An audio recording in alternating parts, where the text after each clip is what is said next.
Baik, ada soalan.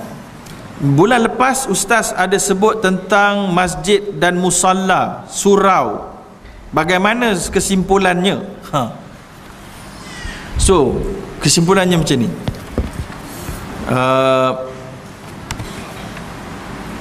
Masjid ni, kalau kita lihat perbincangan para ulama, ringkasnya dia ada ciri dia.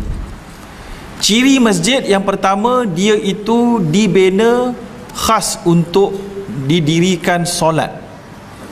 Itu yang pertama. Itu yang saya nampak yang paling disepakati oleh ulama. Regardless solat Jumaat dibuat atau tidak.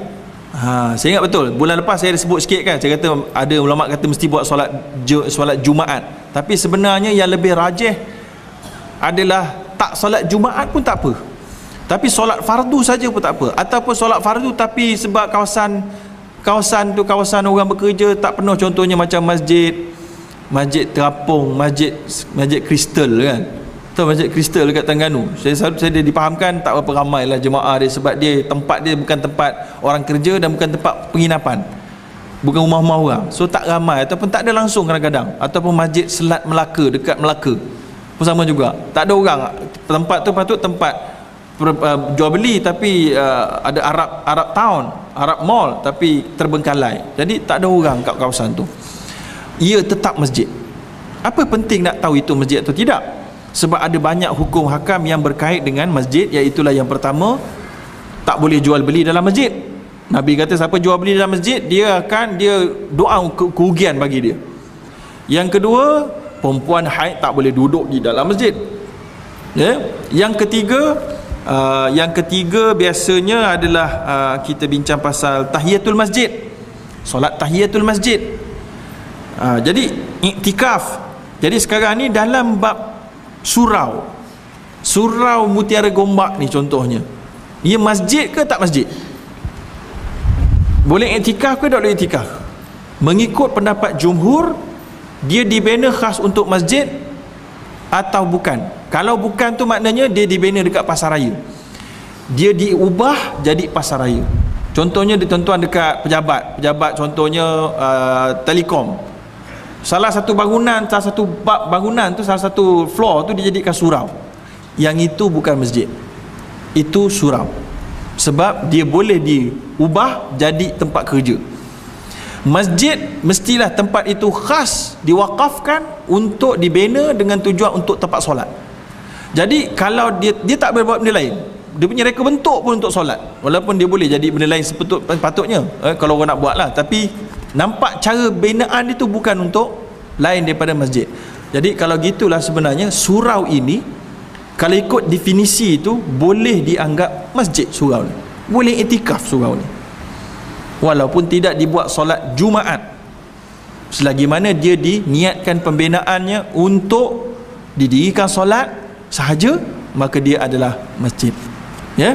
Dan wanita-wanita dan perniagaan, semua ni kena jaga-jagalah bila dah dianggap masjid. Meniaga tu para ulama duk bincang, dia ada yang kata makruh, ada yang kata haram.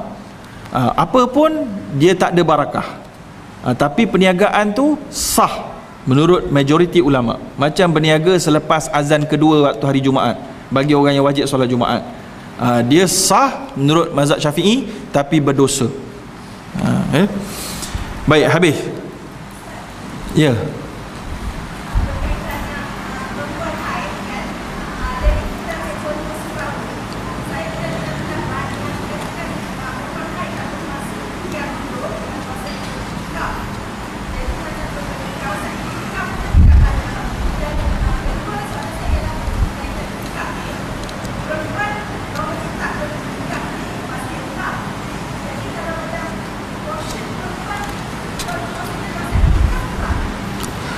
Okey, portion perempuan adalah kawasan iktikaf, dan dia adalah masjid.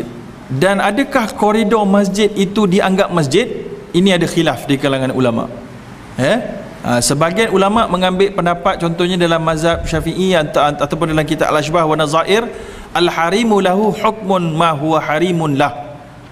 apa yang berada di koridor dia ataupun di sekitar masjid dianggap sekali.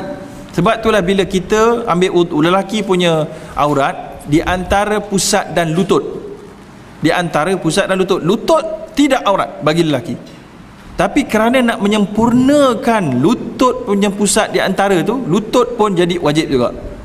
Jadi kat sini kena tengoklah, ya, kena tengok bagi wanita yang haid boleh duduk atau tidak boleh duduk. Yang ini kena discuss kemudian lah, panjang sikit, ya. Baik.